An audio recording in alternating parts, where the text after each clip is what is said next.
E aí, gente, vamos embora. Hoje, rapidinho, falar de seleção brasileira. Possíveis 3 novos nomes, hein, entre os titulares.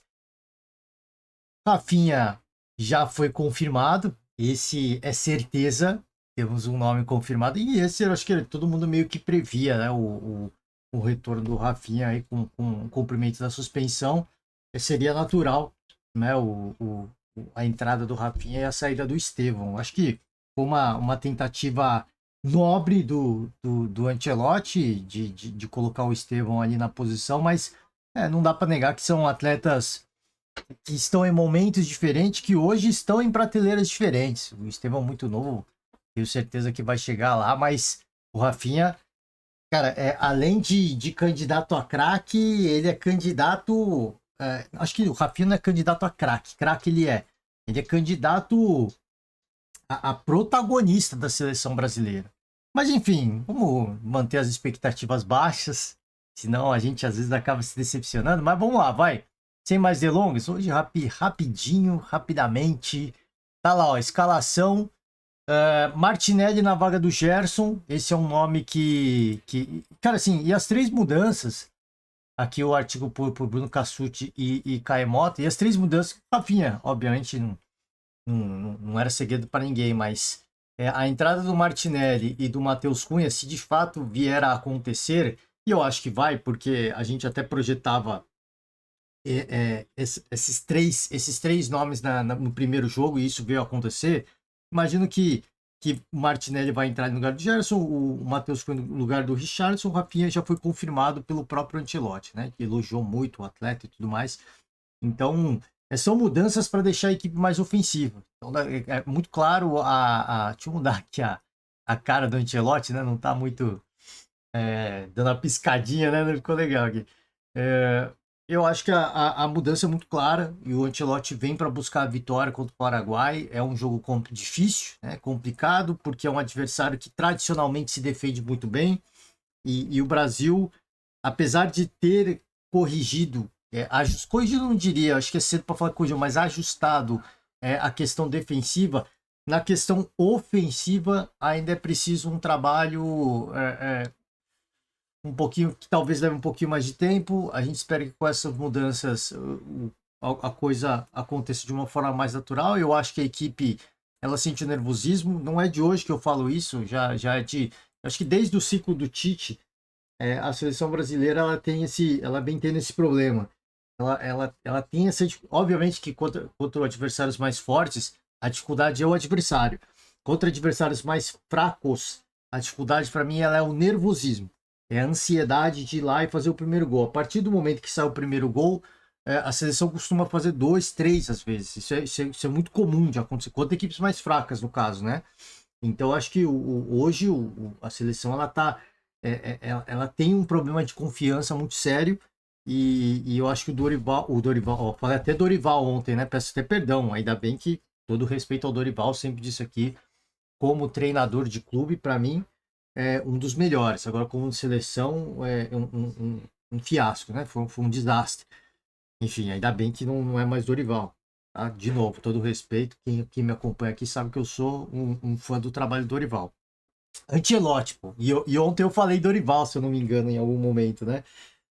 Pô, eventualmente eu vou acabar falando. Vou acabar falando porque a fisionomia, perdão, a fisionomia, até pelos cabelos brancos, cabelos grisalhos, vai pegar um pouco. Então, se eu falar, entenda Ancelotti, Carlo Ancelotti. Então, acho que o Ancelotti ele vai ter ele tem esse trabalho de revigorar a confiança da seleção. Defensivamente, a gente sabe que o Brasil tem grandes jogadores e a gente viu com o Tite um baita de um trabalho. Talvez nos primeiros momentos do trabalho do Dorival, a gente viu também um trabalho que estava ganhando corpo na questão defensiva e que no final desandou. E a chegada do Ancelotti agora, quase falei Dorival, eu mentalizei Dorival. A chegada do Ancelotti agora, o primeiro jogo claramente já houve uma melhora muito gritante, muito. Então, assim, na questão defensiva, o time sabe o que tem que fazer, sabe como tem que se comportar. O time fazendo o padrão, esse time é muito forte defensivamente. Agora, para o ataque é preciso muita confiança. Acho que os atletas estão carecendo Claro que os adversários também dificultam muito, mas eu acho que tá carecendo de uma confiança adicional. E o Rafinha, eu acho que é um cara driblador que tá numa crescente, talvez o melhor, ele mesmo disse, né, o melhor momento da sua carreira, e eu acho que ainda vai crescer um pouco mais, talvez com a entrada dele, as responsabilidades, elas são compartilhadas, e eu imagino que a gente deva ter uma equipe um pouco mais forte. O que, se de repente o Rafinha entra e a seleção faz um grande jogo e consegue uma boa vitória para cima do Paraguai, vão entrar outras preocupações, na minha opinião, outros pontos de atenção de que a seleção não pode depender de um atleta. Se isso acontecer, não sei se vai, torço para que sim, espero que sim, né, que o Rafinha entre, arrebente com o jogo, não precisa nem fazer gol, que ele quebre linhas, que ele chame a marcação, que ele dê assistência, não precisa nem fazer gol, mas que ele faça esse papel de chamar a marcação, liberar um pouquinho mais de espaço para os companheiros.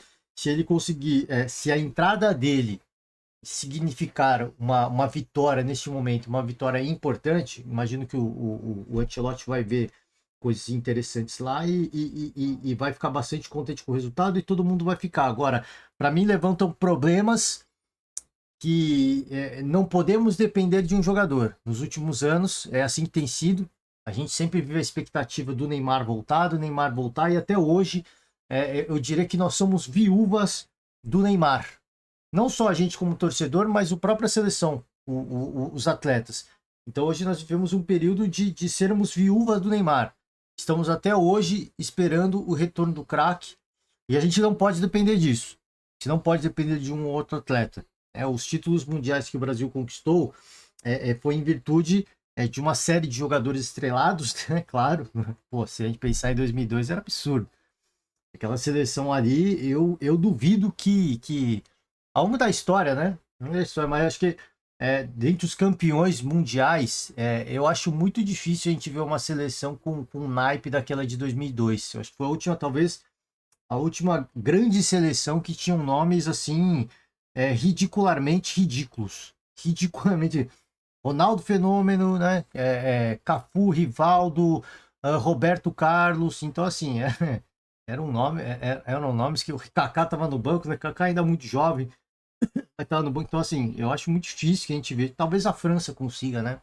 Talvez a França consiga algo semelhante, mas nesse momento é difícil a gente imaginar, né? Que uma seleção vai ter tantos craques, né? Como tiveram. Que nem o Cafu, o Roberto Carlos só não foram os melhores do mundo porque tinham caras acima. Agora, você pensar, pô, Ronaldinho, Ronaldinho Gaúcho, Ronaldo Fenômeno, Ronaldinho Gaúcho e Rivaldo, três caras que foram escolhidos os melhores do mundo. Então você vê que o nível lá era brincadeira. Mas enfim, a responsabilidade, ponto que eu quero chegar, a responsabilidade responsabilidade e protagonismo eram compartilhados. E hoje a gente vive o momento de estarmos viúvas do Neymar. Eu digo isso eu mesmo como torcedor, e eu vejo isso dentro de campo dos atletas.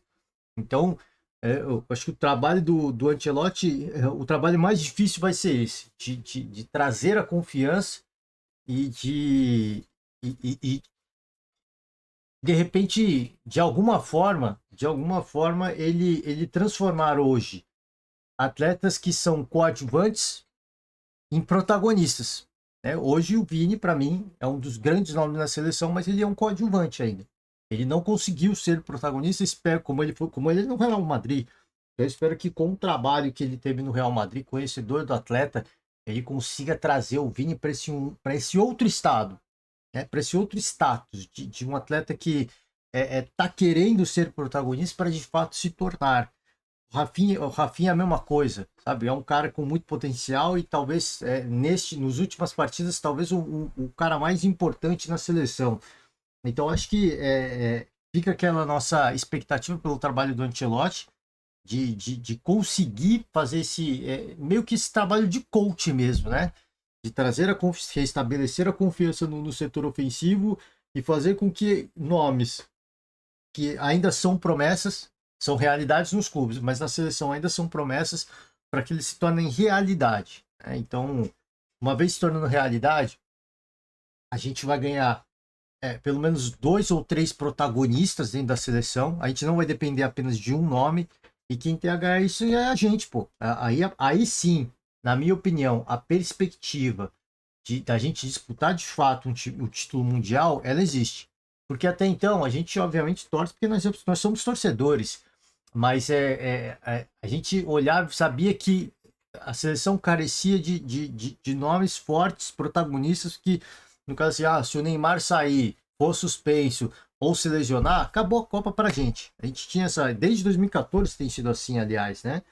Então, vamos ver. Assim, o Ancelotti, eu imagino, até por ter trabalhado com muitos brasileiros, ter visto tantos atletas ao redor do mundo, de todas as partes do mundo, não ao redor do mundo, né, mas de todas as partes do mundo, campeão em várias ligas, conhecedor do estilo da escola de futebol de vários países.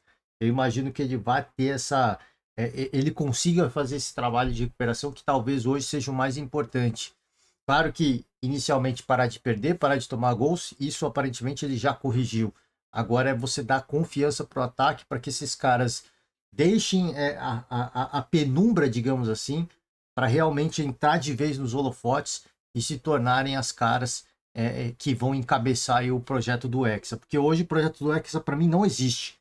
A gente, obviamente, que vê influenciadores, vê uns comentaristas, e eu sou muito torcedor da seleção, tô na expectativa, tô na torcida do Hexa, mas para mim o projeto Hexa não existe hoje. O projeto do Hexa não existe. A partir do momento em que a gente consiga ver nas carinhas dentro de campo alguém que vai carregar essa bandeira e nos momentos mais difíceis vão, né? Não quero que seja só um, quero que sejam vários. Vão ter aquela calma, aquela paciência de jogo difícil, jogo complicado, mas a gente vai carregar isso aqui. A gente vai levar isso aqui e nós vamos passar por cima. Né? Difícil, mas nós vamos passar por cima. Hoje você não tem essa confiança. Eu, pelo menos, não tenho como torcedor. Então, para mim, hoje o projeto do Hexa não existe. Existe o projeto Copa do Mundo. O projeto Hexa, ainda para mim, desde 2014, para mim, ele não existe. Desde da lesão do Neymar. Talvez o primeiro ciclo do Tite também. Eu acho que foi um bom momento ali, né? O jogo contra a Bélgica foi nos detalhes do Courtois, fez a partida da vida dele, goleiro belga. Mas depois disso, pô, contra a Croácia foi uma vergonha bom, 2014 não preciso nem falar, né? Talvez 2018 tenha sido o último grande momento. Então ficamos nessa expectativa. Ficamos nessa expectativa de que o Ancelotti consiga restabelecer esses novos protagonistas. Restabelecer, né? Restabelecer não porque são novas caras, mas consiga, como eu falei, tirar das sombras alguns nomes e colocar nos holofotes para que aí sim a gente tenha a confiança de que, cara, o Hexa é difícil porque, pô, você parar pra pensar, a seleção francesa é um negócio de louco, né? A seleção argentina tá jogando muita bola. As seleções europeias, né? A Espanha, atual campeã europeia, as seleções europeias são muito fortes. Agora você tem a confiança de que o Brasil vai entrar, vai fazer jogo duro e pode sair vencedor. Hoje não. Hoje, assim, se pegar numa sequência, se o Brasil pegar Espanha, Inglaterra e França, eu não tenho certeza que não tenho convicção de que o Brasil ganhe de nenhuma dessas três seleções. De repente melhorando um pouquinho, né? Vini ganhando mais confiança, Rafinha também, os caras chamando a responsabilidade, mas com responsabilidade, obviamente. Aí a gente começa a olhar e fala assim: nível técnico nós temos, atletas para isso nós temos, mas hoje o futebol que se pratica e a confiança da equipe não nos permite acreditar tanto assim, né? Infelizmente. Vamos acompanhar o jogo, dia de aniversário do Carlito, então torcemos aí por uma vitória para que ele seja também presenteado, que receba um belo presente de aniversário, né? É isso, gente. Era para ser mais curto, mas a gente vai devagando, vai devagando. Vou encerrando as atividades por hoje, vamos acompanhar o joguinho. Naquela nossa tradicional torcida, a classificação pode vir, depende do jogo da Venezuela, então vamos acompanhar os resultados paralelos, os resultados da seleção. Acho que não tem que olhar para o lado, tem que olhar para hoje, o jogo da seleção. Só o jogo da seleção importa para mim. E se vier a classificação junto, beleza. Mas eu estou mais interessado no jogo da seleção. Espero que o time consiga aí uma bela vitória recebendo a seleção paraguaia, tá? Agradeço demais, ótima terça-feira. Forte abraço. Amanhã nós estamos de volta aí para comentar essa partida. Beijos, abraços e até a próxima. Tchau.